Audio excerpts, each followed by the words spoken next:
It's Freedom Machines, and of course we're talking to Mr. FStewart3.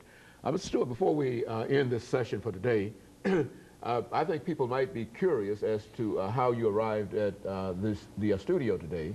And I understand that you came by way of a metropolitan system called Access Rides. Let's have you to give us sort of a statement in reference to how that operates and the impact that that is having in terms of bringing people who have disabilities into giving them some kind of access. Well, Access Ride is actually operated by Metro government. It's a division of Metro Transit Authority, and what it is a fleet of lift-equipped vans that you can call 24 hours ahead of time, and they can come and give you door-to-door service. Of course, you see I'm in this huge wheelchair, 300 pounds, but they have these lift-equipped vans that can pick me up and take me from point A to point B. And one other thing is that Mayor Purcell has actually put funding into the Transit Authority to make all of the fixed route buses lift equipped. They bought, I think, 51 new fixed route buses, and by 2005, the whole fleet of fixed route buses will be accessible too. Mayor Purcell has put approximately $20 million into building sidewalks to give one access to the public bus line, and so it's worked out really well. And so you think that the metropolitan government in Nashville is quite forward in terms of some of the things that they're trying to do? Yeah, I think so. Like I said, Mayor Purcell has basically put his money where his mouth is about making Metro Davidson County accessible, one of the most accessible cities in the country.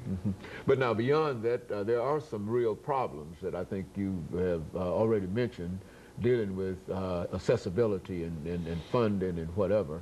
And so we want to make sure that we give you an opportunity to talk about some of those, because after all, you know, you have more information in reference to that than any of us, and so let's have you to do that. Well, over my 12 years, I've worked with probably 1,200 consumers with all different types of disabilities, and their major comments are about the lack of personal care in the state of Tennessee. There is basically little or no personal care in the state of Tennessee. I think Tennessee should take a cue from so many of the other states around the country where they are offering personal assistance programs to allow individuals with disabilities to stay in the home as opposed to nursing homes. Under the Americans with Disabilities Act, an individual should be able to live in the least restrictive environment, which that gives a person an option to live in a nursing home or live at home. It's called money follows the person, where your Medicaid money can be used at your discretion to live in the community if you choose, or live in an institution if you choose. Tennessee does not have that policy in place. Well, now, is that a part of the Medicaid Act, to that personal care item? Yes, there are waivers through Medicaid that the states can use to be able to enable an individual to live at home and use their Medicaid funds to pay for a personal assistant at home.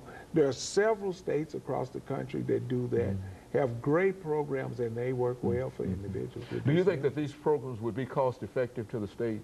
Oh, sure. They would be very much cost effective because, I mean, you know, like I said, it costs approximately $45,000 a year to live in a nursing home. Even if it costs you $40,000 to live at home, that's a $5,000 savings. But the average is just above half of that. You know, right at $28,000 to $30,000 a year is about what it costs to for an individual with a disability as severe as mine. And I need a lot of personal care, but yet and still, it doesn't cost anywhere near 45,000. Now, this personal care. Now, how would this be rendered? I mean, how is it generally rendered in other states outside of Tennessee?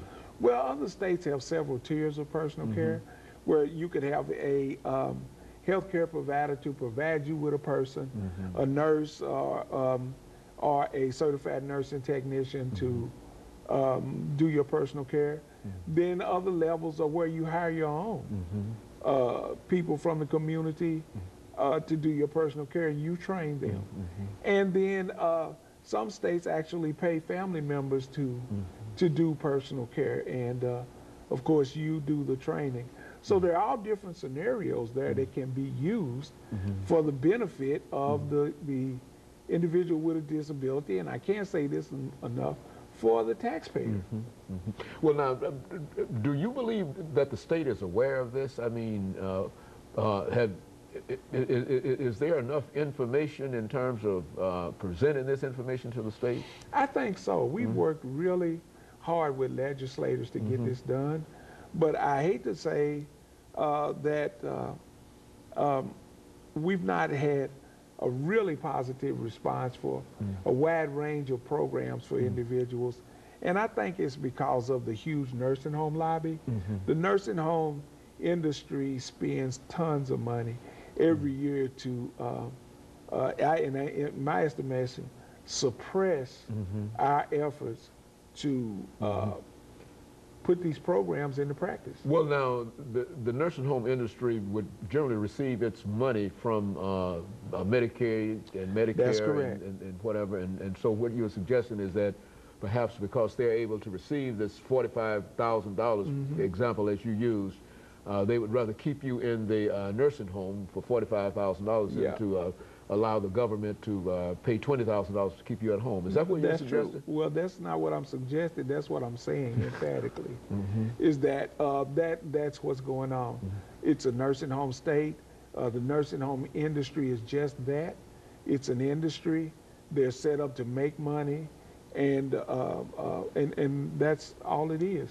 And so I think that's why they're throwing up barriers to doing that.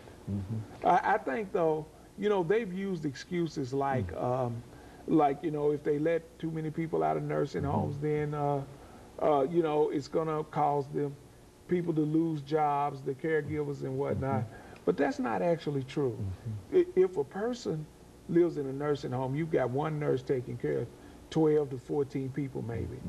But if you let a person live at home, it's going to create a whole new industry. Because now, instead of having 1 on 12, you've got 1 on 1. So you're going to need more nurses and more nursing technicians. So it's actually going to create jobs for people.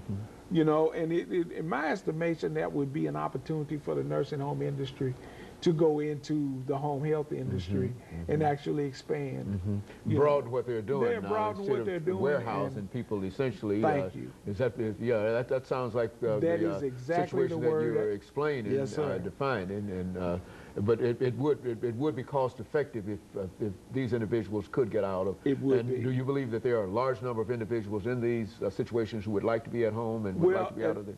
In the 2 nursing homes that I lived in over the 5.5 years, 95% of everybody that I talked to said that they would have rather been at home, but they didn't have an option. They'd either outlived their children or they didn't have any money to pay for personal care at home. Okay, I would imagine that we've got about a minute and a half to go here, Mr. Stewart. Let's see if we can have you over the last minute or so sort of summarize and give some final comments in terms of what you'd like to see done dealing with this issue. Well, what I'd like to see is the state to stop creating pilot programs which limit the amount of funds that can be used to put these to do personal care. I'd like to see the states do like other states, open a broad statewide program, bring in the Medicaid funds to free individuals from nursing homes, and keep individuals that are already living in the community struggling from going into nursing homes. That is really the cheapest way to do it. It's harder to get them out than it is to keep them out. I would like to see the state fund more assistive technology you know, for people to be able to live at home. Very good. And of course, Mr. Floyd, let me thank you over the last few seconds that we have of coming by and giving us that excellent information today. And of course, let me encourage our audience to tune in again next week for another informative edition of Comments. Thank you and good morning.